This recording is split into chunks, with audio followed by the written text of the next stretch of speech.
თბილისის საქალაქო სასამართლოში კიდევ ერთი სინდისის პატიმრის 22 წლის თედო აბრამოვის მორიგი პროცესი გაიმართა. ის პროევროპული საპროტესტო აქციების დროს დააკავეს ბრალდებობას, განსაკუთრებით დიდი ოდენობით ნარკოტიკული საშუალების შეძენა, შენახვა, ტარებას ედავება. თავად აბრამოვი ბრალს არ აღიარებს და ამბობს, რომ მას ნარკოტიკი ჩაუდეს. საქმეს მოსამართლე თამარ მჭედლიშვილი განიხილავს. დღევანდელ პროცესზე ის პოლიციელი გამოიკითხა, ვინც ახალგაზრდა დააკავა. გამომძიებელი ირაკლი გახარიას აბრამოვმა და მისმა ადვოკატებმა კითხეს, რატომ დააკავა ბრალდებული ჩიხში, სადაც მათი თქმით კამერები არ არსებობს, ან რატომ არ მისცა აბრამოვს ადვოკატთან დაკავშირების უფლება. ასევე კითხვაზე, რატომ არ დევს საქმეში სამხრეთ ჩანაწერები, გახარიამ უპასუხა, რომ ეს იყო ოპერატიული საგამოძიებო მოქმედებების შესაბამისად ადგილზე ისინი ჩამწერის საშუალებით არ მისულან. თედო აბრამოვის თქმით, მისი დაკავების ადგილიდან რამდენიმე მეტრში ვიდეოკამერა დამონტაჟებული იყო და პოლიციელებს შეეძლოთ ის სწორედ იმ ადგილზე გაეჩხრიკათ.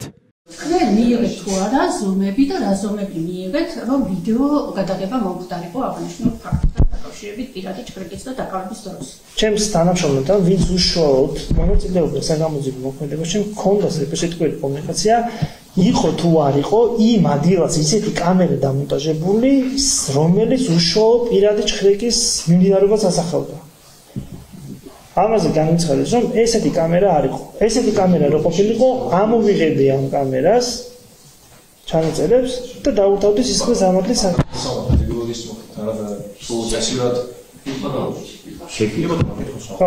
ანუ თუ კარგად დაინახავდნენ იქ, თავისუფლად შეეძლო თუ უბრალოდ კამერა იყო 2 მეტრის მოშორებით და რატომ არ გააკეთეს ეს? ზოლოსტიკის მაღაზია. ხო წარმოგვიდგინე, ბატონო, თქვენ ზოლოსტიკის მაღაზიის კამერა. თუმცა როგორც განმარტო ბატონო, უშუალოდ პირადი უშუალოდ პირადი ჭრიკის მიმდინარეობის ამსახველი ვიდეოკამერა არ მოიპოვებოდა, ხვდებით? ბატონო თედორე. ანუ უყურე სტატუსი შეიძლება. ის დროს და ჭრიკის დროს იკითხებით ბატონო. ხალბატონო ინგამ წარმოუდგინა ეგ ვიდეოკამერა.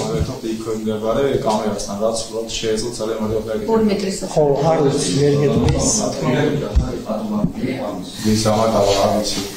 დეტექტივია თუ გამომძიებელი, თავი 2 საათზე მეტი მეყოლებოდნენ პირადად საფრთხესთან და მაგას მივხვდი რა უფრო მეტად მაგას მე შევამოვიდეს არის და უბრალოდ არა უცხო ნომერი იყო რა თქმა უნდა და როგორც იზახიან ბჭყალებში ტელეფონში დაგაჭდნენ მე მაგათ უარყოფნათ ჩვენებას და თქვენასაც კიდე რომ ისინი მოვიდნენ იქ და მას შემდეგ მე დამაკავეს შემთხვევით დამინახეს და მე გასაგებია მოხდა ან თავისუფლად შეეძლოთ რა ეკითხება ეს ყველაფერი კითხვა ეს პოზიცია კითხვას ვერ მივხვდი რა გას რასპექტებს მე გავით შეკაბედეს რაიონი თქვენ სამსახურში დეპარტამენტის შენობაში ხო თქვენთან ერთად კიდევ იყო ჩემთან ერთად სამსახურში ვიყავი სამსახურში ვერ ვიხსენებ ლუკა ციკლაური ალექსანდრე გულიანაშვილი და სოსო ავალიშვილი თუ იყვნენ არ ვიცი, ვერ გაგწევს, მე შეგიყავს თომაში. 22 წლის თედო აბრამოვი გასული წლის 7 დეკემბერს პოლიციამ საკუთარ სახლთან დააკავა. როგორც მისი ადვოკატები ამბობენ, ის რუსთაველზე საპროტესტო აქციაზე მიდიოდა. გამოძიება სისხლის სამართლის კოდექსის 213 მუხლით მიმდინარეობს, რაც განსაკუთრებით დიდი ოდენობით ნარკოტიკული საშუალების, მისი ანალოგის ან პრეკურსორის უკანონო დამზადებას, წარმოებას, შეძენას, შენახვას, გადაზიდვას ან გადაგზავნას გულისხმობს. პროკურატურაში ამბობენ, რომ ჩხეკისას მას ქურთუკის წინაჯებიდან 5 გრამი კლუბური ნარკოტიკი ამოუღეს, რაც განსაკუთრებით დიდი ოდენობაა. ბრალის დამტკიცების შემთხვევაში მას 8-დან 20 წლამდე უვადო პატიმრობა ემუქრება. თედო აბრამოვი ბრალს არ აღიარებს, მან ერთ-ერთ სასამართლოს ხდომაზე თქვა, რომ დაკავების დროს არაადამიანურად მოეპყრენ და შეურაცხმყოფელი სიტყვებით მიმართეს. დაკავების დროს უფლებამოსილების სავარაუდო გადამეტების საქმეს სპეციალური საგამოძიებო სამსახური იძიებს.